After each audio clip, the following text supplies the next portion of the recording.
একদিন স্বামী বিবেকানন্দ ট্রেনে উঠেছে বম্বে যাওয়ার জন্য। তো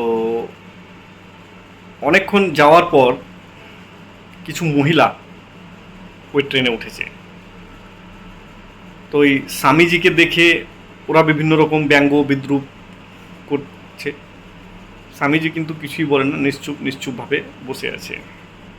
তো কিছুক্ষণ পর মহিলাগুলো বলল যে তুমি যদি আমাদেরকে 1,000 টাকা না দাও তাহলে আমরা কিন্তু টিটিদেরকে ডেকে বলবো যে আমাদেরকে হ্যারাসমেন্ট করছিল বা আমাদের সঙ্গে অভদ্র আচরণ করছিল। এই বলে মেয়েগুলো স্বামীজির দিকে এ করলো যে আমাদেরকে 1,000 টাকা দিতে হবে, না হলে কিন্তু আমরা এক্ষুনি টিটিকে ডাকবো আর বলবো যে আমাদেরকে এরকমভাবে হ্যারাসমেন্ট করছে। তো স্বামীজির প্রেজেন্ট মাইন্ড বা উপস্থিত বুদ্ধি তো খুব ছিল। তো স্বামীজি ইশারা করলো এবং বলল যে আমি কানে শুনতে পাই না, আপনি যা বলছেন আমি কিছুই বুঝতে পারছি না, ভালো হয় যদি আপনি লিখে দেন, তাহলে আমি পড়ে বুঝতে পারবো যে আপনারা কি বলতে চাইছেন। স্বামীজি না শোনার ভান করলো, বধির এরকম ভান করলো যে কানে আমি কিছুই শুনতে পাই না, কানে আমি কালা। তো যথারীতি মেয়েগুলো তো ভাবলো যে সত্যি হয়তো শুনতে পায় না। ওরা একটা কাগজের মধ্যে লিখে দিল যে আমাদেরকে 1,000 টাকা না দিলে আমরা তোমাকে টিটিকে ধরিয়ে দেবো বা জিআরপিএফকে ধরিয়ে দেবো, আর বলবো যে গার্ডকে ধরিয়ে দেবো যে আমাদের সঙ্গে অভদ্র আচরণ করেছে। তো স্বামীজি লেখাটা পড়লো, পড়ে ওটাকে পকেটে ঢুকিয়ে নিল এবং বলল যে এবার টিটিকে বা গার্ডকে ডাকতে। তো এরা অতটা বুঝতে না পেরে তাড়াতাড়িতে টিটি আর গার্ডকে ডেকে নিয়ে চলে এসছে। কি দেখুন দেখুন স্যার, এই নামেই এ সন্ন্যাসী বা সাধু আমাদেরকে এরকম হ্যারাসমেন্ট করছিল, আমাদের সঙ্গে এরকম অভদ্র আচরণ করছিল। আমরা বলতে গেলে বলে যে টিটিকে ডেকে নিয়ে বা টিটিকে বলে দে বা গার্ডকে বলে দে।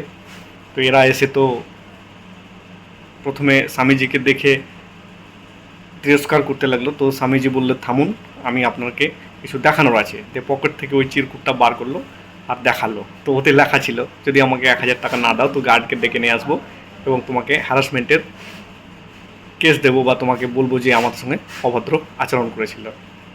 তো টিটি এবং গার্ড সব বুঝতে পারলো এবং স্বামীজিকে প্রণাম করলো আর এই মেয়েদেরকে ওই কামরা থেকে নামিয়ে দিল। তো এই হচ্ছে আমাদের স্বামীজি।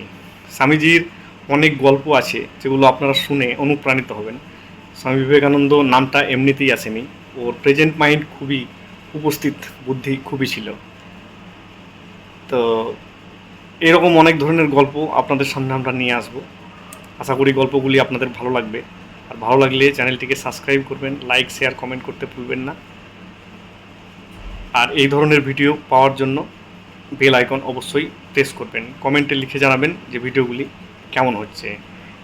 তো আজকে একটি স্বামীজির বাণী কি বহুরূপে সম্মুখে তোমার, ছাড়ি কথা খুঁজিছ ঈশ্বর, জীবে দয়া করে যেই জন সেই জন সেবিছে ঈশ্বর। স্বামীজি এটার দৃঢ় বিশ্বাসী ছিল যে আপনার আশেপাশের যে জীবজন্তু যারা দুস্থ তাদেরকে ছেড়ে তুমি কোথায় ঈশ্বরকে খুঁজতে যাচ্ছ, প্রথমে তাদের সেবা করো, তাহলেই তুমি ঈশ্বরের দর্শন পাবে। জীব জ্ঞানে শিব সেবা, শিব জ্ঞানে জীব সেবা, শিব জ্ঞান করে জীবের সেবা করা, এটাই হচ্ছে আসল ধর্ম। তো যদি আপনি স্বামীজিকে সত্যিই ভালোবাসেন তাহলে আশেপাশের যদি আপনার কোনো দুস্থ জীবজন্তু, মুখ বধির, যাদের যারা বৃদ্ধ, যারা অসহায়, তাদের পাশে গিয়ে দাঁড়ান, তো অবশ্যই আপনি ঈশ্বরের দর্শন পাবেন আর স্বামীজির বলা যে কথা সেগুলো মান্য হবে। তো আজকের মতো এখানেই শেষ করছি। বিমল চ্যাটার্জির নমস্কার।